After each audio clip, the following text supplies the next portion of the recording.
this video, we're going to deal with a text completion that's difficult. And it's difficult because of the words in the sentence, meaning you're going to read the sentence and not know exactly what it's trying to say because of these couple of words. So reading through this sentence, we have never one to mince his words. So right at the beginning, you may not know what it means to mince one's words. So that's already a problem. Comma, Antonio was the perfect blank.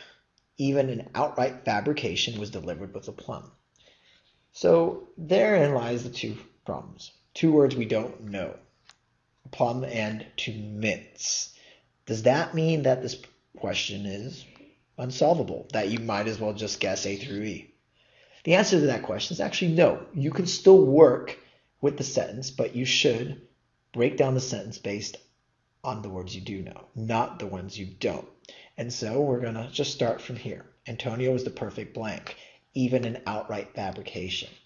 It's a fabrication. When you fabricate something, you make it up. You essentially lie. So he was the perfect blank.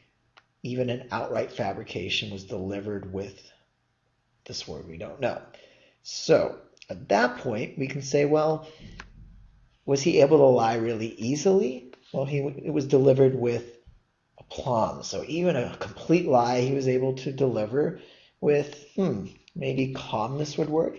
And so now you can actually look at the word or words you don't know and logically think what they must mean based on the sentence.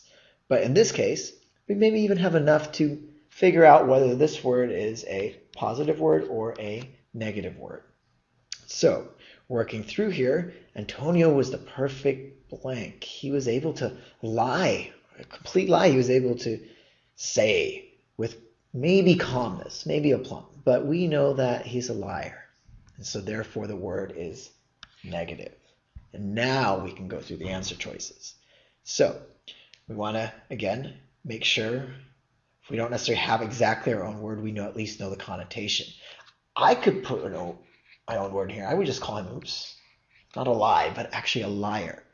Now, again, this interpretation is not foolproof, but based on the sentence, it sounds like most likely he's a liar. He's able to lie really easily. So what word means liar? Well, let's start with hack. You may not know what hack means, but it definitely has a negative connotation, so let's leave it. An idler, answer choice B, well, to idle is just to hang around, to not do much. So an idler is one who idles. It's not really the same as a liar. An idler isn't one who tells lies or fabrications, and so therefore we can get rid of idler. Benefactor, note the root ben, which is good, kind. Benefactor, someone who's on your side, has nothing to do with the sentence. Then we look at D, dissembler. Does that mean to disassemble something? Well, this is disassemble, not disassemble. So again, we don't know what the word is, but if you don't know what a word is, don't get rid of it. Just leave it where it is. Let's look at E though, official. Well, he's a liar. Officials by definition, they are not liars, so that's gone.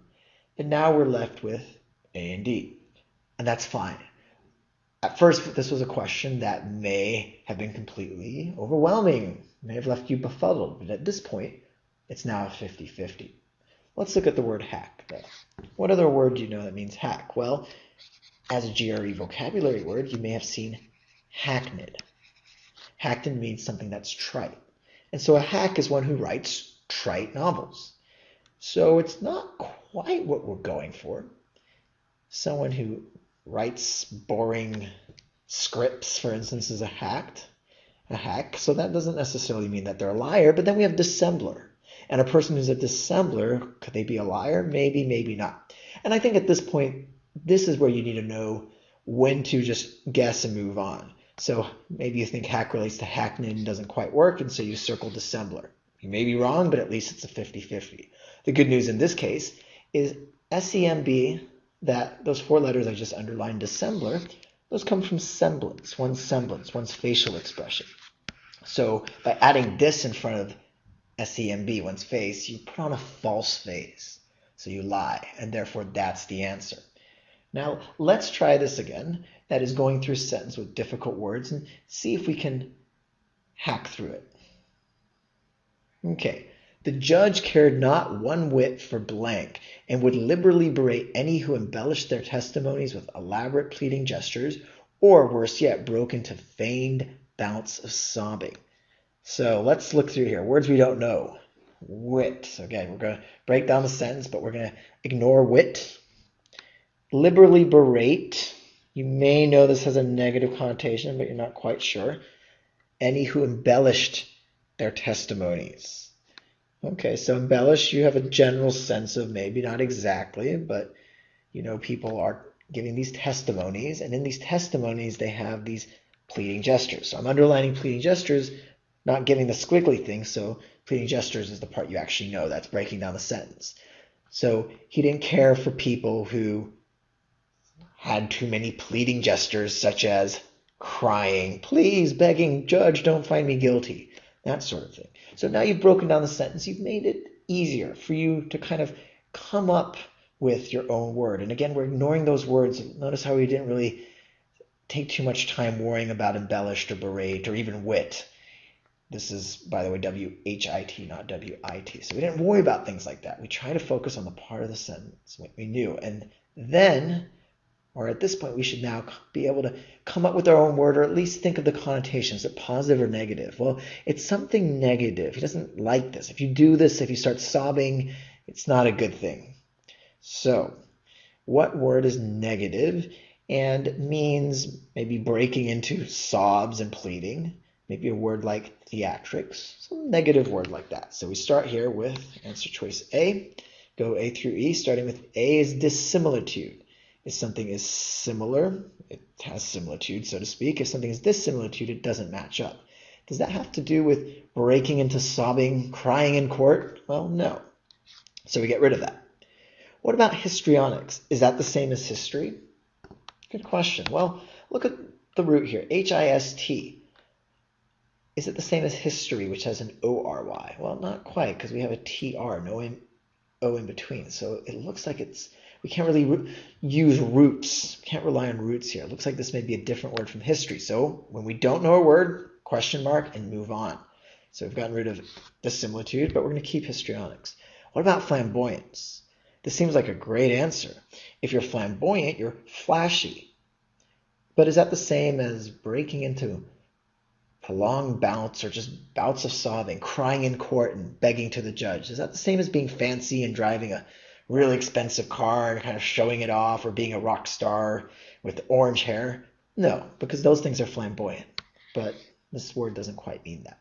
Then there's the word prevarication, which is a great GRE word because it always comes up on the test, and it means lying, or at least not being direct, kind of beating around the bush. So that sounds great if you know that word, to just plug it back in here. In fact, that could easily be the answer, right? And that's why we want to take down the sentence, break it apart, come up with our own word, because we didn't necessarily ever say lying. I'm sure judges don't care for lying, most of them at least, but this judge doesn't care for people who overact and start crying. So we get rid of prevarication. Argumentation kind of falls in the same category because obviously most judges don't care for people who argue in court. But again, we're looking at the sentence. We're looking at our clues. And nowhere in here do we see clues to support answer choice E. And just like that, it's the word we don't know. B, histrionics. Don't be afraid to circle it. Histrionics are theatrics. So someone who's histrionic is melodramatic. They overact. They cry in court, as it were. And there's our answer. So again, try to break down the sentence. Don't get hung up on the words you don't know or the phrases that throw you or confuse you. And focus on the parts that you do know. And if you can't come up with your exact word, think of an overall tone of the blank. Is it positive or is it negative? And then, of course, you want to, once you come up with your own word, you want to go through here and eliminate. And if you can't quite guess if there's, or come up with an exact answer, if it's between two, just guess and move on. Don't spend more time going back to the sentence, because if once you've broken it down and determined the connotation of the word, there's only so much you can do. In this case, though, the answer is histrionics, and we can move on.